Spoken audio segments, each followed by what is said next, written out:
Hello बच्चों, चलिए इस प्रश्न को देखते हैं। हाइड्रोजन परमाणु के लिए पहले व दूसरे ऊर्जन विभव क्रमशः 10.2 तथा 12.09 वोल्ट है। इस आधार पर परमाणु का ऊर्जा स्तर आरेख खींचिए तथा उसमें सभी संभव उत्सर्जन संक्रमणों को दिखाइए तथा उनके संगत तरंगदैर्ध्यों को अंकित कीजिए।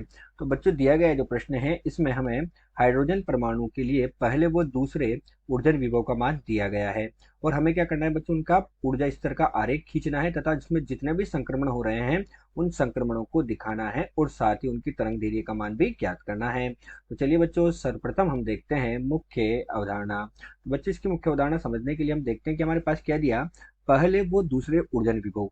बच्चों, हमारे पास ऊर्जन विभव जो होते हैं, तो विभव जो होता है हमारे पास, ये है हमारे पास वोल्ट में। तो बच्चों, ये विभव जो वोल्ट में होता है ये हमारे पास किसके बराबर होता है, यहाँ पर ऊर्जा के बराबर होता है। लेकिन ऊर्जा किस में होती है, हमारे पास इलेक्ट्रॉन वोल्ट में होती है। ऐसा क्यों होता है बच्चों, क्योंकि हम जानते हैं कि विभव जो होता है वी, वो हमारे पास किसके बराबर होता है बच्चों, ऊर्जा बटे आवेश के बराबर होता है, ई बटे क्यू के बराबर होता है। अब यदि हमारे पास बच्चों ऊर्जा जो है इलेक्ट्रॉन वोल्ट में है और आवेश हमारे पास बच्चों इलेक्ट्रॉन का ई है, तो हमारे पास विभव तो हमें किसमें मिल जाएगा, वोल्ट में। और ऊर्जा किसमें रहेगी हमारे पास बच्चों, ऊर्जा हमारे पास किसमें रह जाती है, इलेक्ट्रॉन वोल्ट में रहती है और विभव वोल्ट में हो जाता है। तो ये जो दिया गया ऊर्जन विभव है ये हमारे पास इलेक्ट्रॉन वोल्ट में ऊर्जा के बराबर होगा। अब हम क्या देखते हैं बच्चों की ऊर्जन विभव हमारे पास क्या है सबसे पहले। तो बच्चों हम क्या देखते हैं कि हमारे पास हाइड्रोजन परमाणु की ये कोई कक्षा है, ये है हमारे पास n बराबर 1। इसी प्रकार बच्चों हम क्या देखते हैं, हमारे पास है n बराबर 2 और n बराबर 3। हम निर्माण कर लेते हैं तीनों कक्षाओं का। ये n बराबर 2 है और यहाँ पर हमारे पास हो गई n बराबर 3। ये हाइड्रोजन परमाणु की तीन कक्षाएं हो गई बच्चों। यहाँ पर हाइड्रोजन परमाणु की ऊर्जा E1, यहाँ पर E2 और यहाँ पर कितनी है हमारे पास E3, इनकी ऊर्जा हमारे पास होगी। तो अब हम क्या देखते हैं बच्चों, हाइड्रोजन परमाणु की nवीं कक्षा में ऊर्जा, हाइड्रोजन परमाणु की nवीं कक्षा में ऊर्जा। तो हाइड्रोजन परमाणु की nवीं कक्षा में जो बच्चों ऊर्जा का मान होता है वो हमारे पास किसके बराबर होता है, तो हम देखते हैं ऊर्जा ई एन से दर्शा रहे हैं, ये बराबर होती है ऋणात्मक 13.6 बटे एन का वर्ग, जो होती है बच्चों इलेक्ट्रॉन वोल्ट में। तो ये इसके हमारे पास बच्चों क्या होती है, ऊर्जा होती है। अर्थात हमारे पास बच्चों जो E1 अर्थात निम्नतम स्तर में इसकी जो ऊर्जा होती है वो होती है ऋणात्मक 13.6 इलेक्ट्रॉन वोल्ट में। इसी प्रकार हम E2 निकालेंगे तो E2 हमारे पास कितनी प्राप्त होती है बच्चों, हम यहाँ पर क्या करेंगे, दो का वर्ग करेंगे तो 4 का भाग देंगे, तो हमारे पास ये प्राप्त होती है ऋणात्मक 3.4 इलेक्ट्रॉन वोल्ट। और तीसरे स्तर की इसकी ऊर्जा जो होती है बच्चों वो हमारे पास होती है ऋणात्मक 1.51 इलेक्ट्रॉन वोल्ट, इसके बराबर होती है। तो बच्चों अब हम क्या देखते हैं कि ऊर्जन विभव के बारे में हम जान रहे हैं, तो हम देखते हैं कि इलेक्ट्रॉन जो है बच्चों जब n बराबर 1 से n बराबर 3 में जाता है तो हमारे पास क्या होगा। तो जब इलेक्ट्रॉन n बराबर 1 से n बराबर 3 में जा रहा है, इलेक्ट्रॉन हम क्या कर रहे हैं बच्चों, इलेक्ट्रॉन को ले रहे हैं और हमने कहा कि इलेक्ट्रॉन जब है n बराबर 1 से n बराबर 3 में संक्रमण कर रहा है, में संक्रमण कर रहा है। अब जब इलेक्ट्रॉन बच्चों n बराबर 1 से n बराबर 3 में संक्रमण कर रहा है तो उस स्थिति में हम बच्चों यहाँ पर ऊर्जा का अंतर निकालते हैं। तो उस स्थिति में हमारे पास बच्चों जो ऊर्जा आएगी, ऊर्जा अंतर डेल्टा ई जो होगा बच्चों हमारे पास किसके बराबर हो जाएगा।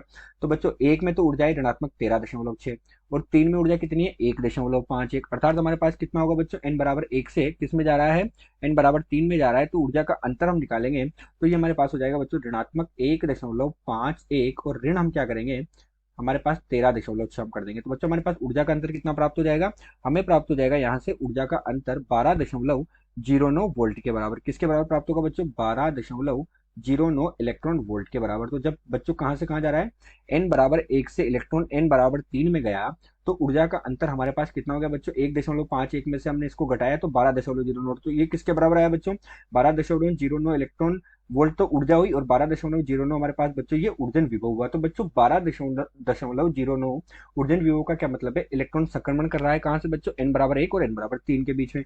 इसी प्रकार बच्चों हम देखते हैं कि जब n बराबर 1 से n बराबर 2 में ये संक्रमण करेगा, n बराबर 1 से n बराबर 2 में, तो उस स्थिति में बच्चों हमारे पास ऊर्जा का जो अंतर होगा तो उस स्थिति में हमारे पास ऊर्जा कितनी आ जाएगी, उस स्थिति में ऊर्जा का मान हमारे पास हो जाएगा, हम क्या करेंगे बच्चों, उस स्थिति में ऊर्जा है 3.40, ठीक है। और इसमें से हम किसको घटा देंगे बच्चों, 13.6 इलेक्ट्रॉन वोल्ट को। तो n बराबर 1 से n बराबर 2 में संक्रमण हुआ तो उस स्थिति में बच्चों हमारे कितना मिल जाता है, यहाँ पर हमें मिल जाता है यहाँ पर 10.2 इलेक्ट्रॉन वोल्ट ऊर्जा। तो इस प्रकार बच्चों 10.2 ऊर्जन विभव का मतलब क्या हुआ, इलेक्ट्रॉन का संक्रमण कहाँ से कहाँ हो रहा है, n बराबर 1 से n बराबर 2 में।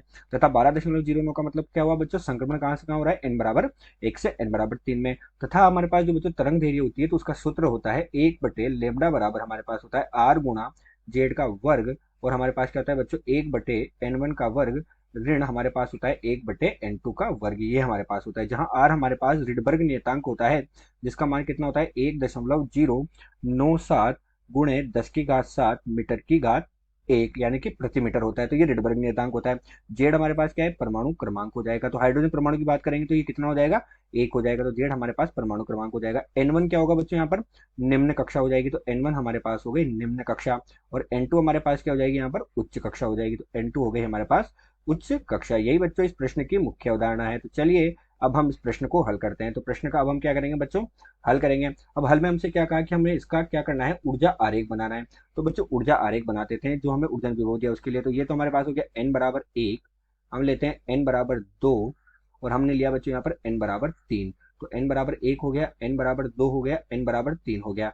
इनकी संगत ऊर्जा बच्चों E1 हो गई, E2 हो गई और E3 हो गई। अब बच्चों हमारे पास क्या हो रहा है हमने सीधा सीधा देख लिया कि ऊर्जन विभव का अर्थ क्या हुआ n=1 से n=2 में हो रहा है और n बराबर हमारे पास बच्चों किससे 1 से 3 में हो रहा है। तो 1 से 2 और 1 से 3 में हम बना देंगे तो हमारे पास बच्चों ये मान प्राप्त हो जाएगा। तो 1 से 2 में हमारे पास संक्रमण हो रहा है अर्थात ये हमारे पास हो गया 1 से 2 में और एक हमारे पास क्या हो रहा है बच्चों 1 से 3 में हो रहा है। तो ये हमारे पास बच्चों इनका क्या आ जाएगा ऊर्जा स्तर आरेख हो गया। तो ये तो हमारे पास हो गया ऊर्जा आरेख। क्या हो गया यहाँ पर ये ऊर्जा आरेख हमारे पास हो गया बच्चों इनका। और अब हम क्या मान लेते हैं कि इनके संगत जो तरंग दैर्घ्य है वो क्या है बच्चों λ1 और λ2 है। तो ये इनके संगत तरंग दैर्घ्य को हमने ये मान लिया। तो ये पहला भाग हुआ ऊर्जा आरेख। अब हम इनकी तरंग दैर्घ्य निकालेंगे बच्चों। तो पहले केस में जब n=1 से n=2 में संक्रमण हो रहा है, कब n=1 से n=2 में संक्रमण हो रहा है तो उस स्थिति में हम क्या बोल देते हैं इसको λ1 बोल देते हैं। तो 1/λ1 बराबर कितना हो जाएगा बच्चों 1.097 गुणे 10 की घात 7। ये तो हो गया हमारे पास बच्चों ऋणवर्ग नियतांक और 1 बटे हमारे पास बच्चों निम्न कक्षा यानी कि 1 हो जाएगा और उच्च कक्षा कितनी हो जाएगी बच्चों 1/4 हो जाएगा। तो ये 2 का वर्ग करेंगे तो 1/4 हो जाएगा। तो यहाँ से हमें बच्चों λ1 का मान प्राप्त होगा और वो मान कितना प्राप्त हुआ यहाँ से हमें λ1 का मान हमें बच्चों 1215 एंगस्ट्रम के बराबर प्राप्त हो जाएगा। तो ये तो हमारे पास पहली तरंग दैर्घ्य आई वो कितनी है बच्चों 1215 एंगस्ट्रम। इसी प्रकार जब हमारे पास n=1 से n=3 के लिए तो n=1 से n=3 की स्थिति में हम निकालेंगे।